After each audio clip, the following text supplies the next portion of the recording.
Right now, someone in your life might be systematically destroying your ability to trust your own mind. They're making you question your memories, your perceptions, and even your sanity. And the most terrifying part? You probably think it's your fault. Welcome to Mind Vault, where we expose the dark side of human psychology. Today, I'm revealing the devastating psychological weapon known as gaslighting, a manipulation tactic so effective that it can completely rewrite your reality without you even realizing it's happening.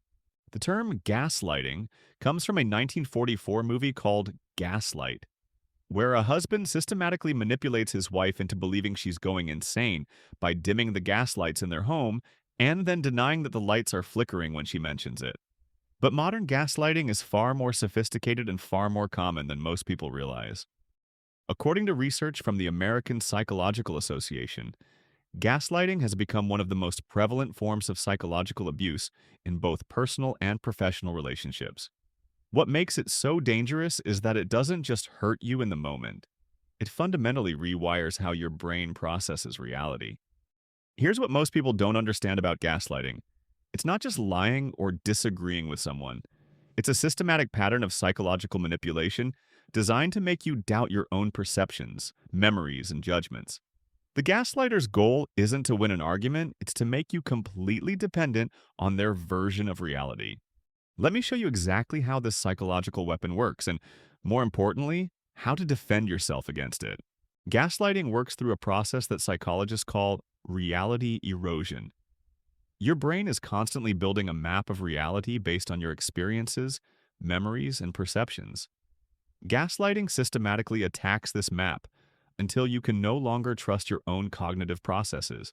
It starts with small inconsistencies. The gaslighter will deny saying something you clearly remember or claim that an event happened differently than you recall. When you point out these discrepancies, they don't just disagree, they act concerned about your mental state. They might say things like, "Are you sure that's what happened?"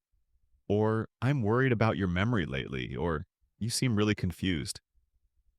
These comments are specifically designed to plant seeds of self-doubt. Over time, these seeds grow into a forest of uncertainty about your own mind. The most insidious part is that gaslighting exploits a normal function of human memory.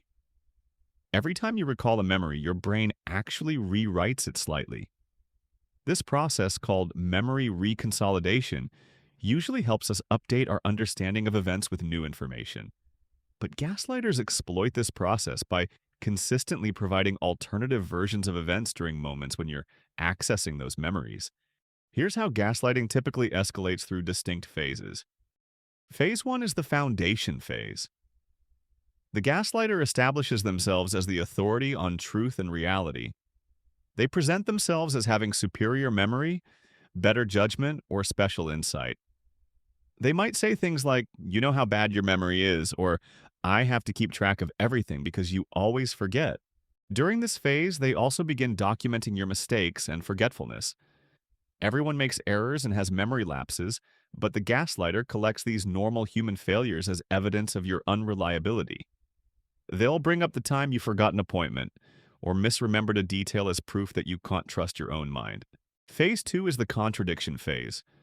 The gaslighter begins systematically contradicting your version of events, but they do it selectively. They don't contradict everything, that would be too obvious. Instead, they target specific incidents that matter to you or that involve their behavior. They might deny promises they made, claim conversations never happened, or insist that their actions were completely different from what you remember. When you express confusion or frustration, they escalate to concern about your mental health. Phase 3 is the reality replacement phase. By this point, you've been conditioned to doubt your own perceptions. The gaslighter begins providing their own version of events as the correct reality. They don't just deny your version, they actively rewrite it. They might say things like, "What actually happened was," or "You're remembering it wrong, but here's what really occurred." Their version often casts them in a positive light while making you seem unreasonable, oversensitive, or unstable. Phase 4 is the dependency phase. At this stage, you've become so uncertain about your own judgment that you automatically defer to the gaslighter's version of events. You start asking them to confirm your memories and perceptions. You might say things like, "Did I really say that?" Or, "Am I remembering this correctly?" The gaslighter has successfully positioned themselves as your external reality checker. You can no longer trust your own mind, so you rely on theirs. This is exactly where they want you. Let me show you specific gaslighting techniques that toxic people use. The denial technique involves flat out denying things they said or did, even when you have clear evidence. They might deny sending a text message that's right there on your phone, or claim they never made a promise that multiple people witnessed. When confronted with evidence, they don't back down. Instead, they attack the evidence or your interpretation of it. They might say, "That's not what that text means," or "You're taking it out of context," or "Everyone heard it wrong." The minimization technique involves acknowledging that something happened, but drastically downplaying its significance. They might say, "I barely raised my voice," when they were clearly screaming, or "It was just a joke," when they said something hurtful. This technique is particularly effective because it makes you question not just what happened, but whether your emotional reaction was appropriate. You start thinking, maybe I am being too sensitive, or maybe it wasn't as bad as I thought. The redirection technique involves shifting focus away from their behavior and onto your response to their behavior. When you confront them about something they did, they immediately turn the conversation to how you're handling the confrontation. They might say, "Why are you so angry?" Or "You're being really aggressive right now," or "I can't talk to you when you're like this." Suddenly, the conversation is about your emotional state rather than their actions. The historical revision technique involves rewriting the history of your relationship or specific events to cast themselves in a better light. They don't just deny what happened, they create an entirely new narrative where they were the victim or the hero. They might claim they were trying to help you when they were actually undermining you, or insist they were being protective when they were being controlling. Over time, their version becomes the official story. The concern? Trolling technique involves expressing fake worry about your mental health or cognitive abilities. They might say, "I'm really concerned about you lately," or "Have you been getting enough sleep? You seem really confused," or "Maybe you should talk to someone about your memory problems." This technique is devastatingly effective because it frames their gaslighting as caring behavior. They're not attacking you, they're worried about you. This makes it almost impossible to confront the behavior without seeming ungrateful or paranoid. Here are the warning signs that you're being gaslighted. You constantly second-guess yourself and your memories. You find yourself saying, "I thought," or "I could have sworn," more often than usual. You start keeping detailed notes or recordings of conversations because you can't trust your own recollection. You frequently apologize, even when you're not sure what you did wrong. Gaslighting creates a persistent feeling that you must have done something to cause conflict, even when the other person's behavior was clearly inappropriate. You feel confused and disoriented after conversations with this person. Gaslighting is mentally exhausting because your brain is constantly trying to reconcile conflicting information. You might feel like you're losing your mind or developing cognitive problems. You find yourself making excuses for their behavior to other people. When friends or family express concern about how this person treats you, you automatically defend them or minimize their actions. You might say things like, "They didn't mean it that way," or "You don't understand the situation." You feel like you're walking on eggshells, trying to avoid triggering their reactions. You modify your behavior, your communication style, and even your thoughts to avoid creating situations where they might gaslight you. The psychological damage from gaslighting can be severe and long-lasting. Victims often develop anxiety, depression, and complex trauma symptoms. They lose confidence in their own judgment and decision-making abilities. Some people develop a condition called learned helplessness, where they stop trying to assert their own reality because they've been conditioned to believe they're always wrong. But here's the crucial thing to understand. If you're experiencing gaslighting, it's not because there's something wrong with your mind. Gaslighting works on intelligent, perceptive people precisely because they're capable of self-reflection and open to considering alternative perspectives. So how do you protect yourself from gaslighting? Here are 5 essential strategies. Strategy 1. Document everything. Keep a private journal of conversations, incidents, and your emotional reactions.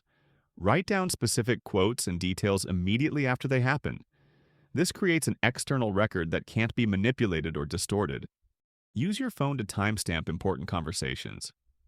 You don't need to record them, but noting the time and date helps anchor your memories.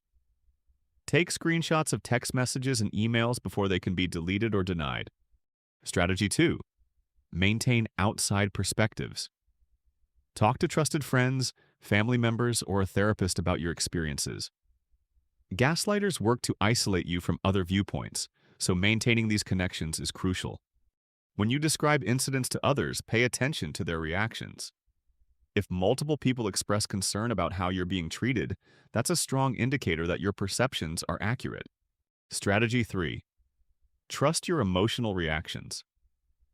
Your feelings are valid data about your experiences. If someone's behavior consistently makes you feel confused, anxious, or like you're going crazy, that's important information regardless of how they explain their actions. Gaslighters often tell you that your emotional reactions are wrong or inappropriate.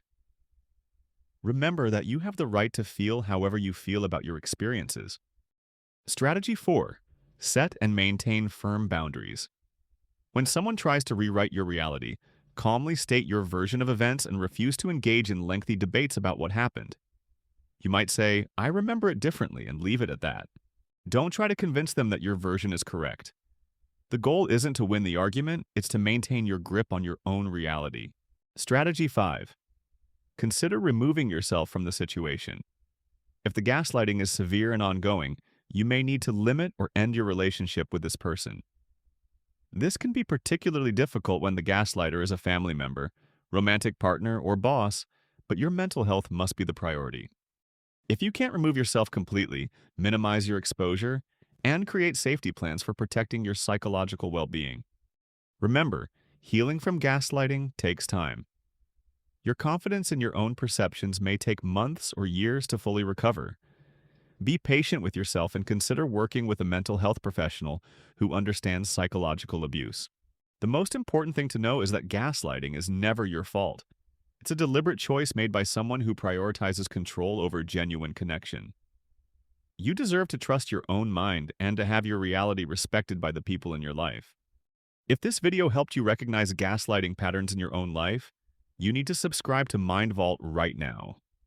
We're building a community of people who understand psychological manipulation and want to protect themselves and others from these devastating tactics. Next week, I'm revealing the specific techniques that narcissists use to make themselves look like victims while destroying their actual victims. These manipulation strategies are incredibly sophisticated and often fool even trained professionals. Hit the notification bell so you don't miss it, and let me know in the comments. Have you experienced gaslighting? What helped you recognize what was happening? Your reality matters, your perceptions are valid, and your mental health is worth protecting. Until next time, stay aware, stay grounded in your truth, and keep unlocking the secrets of the human mind.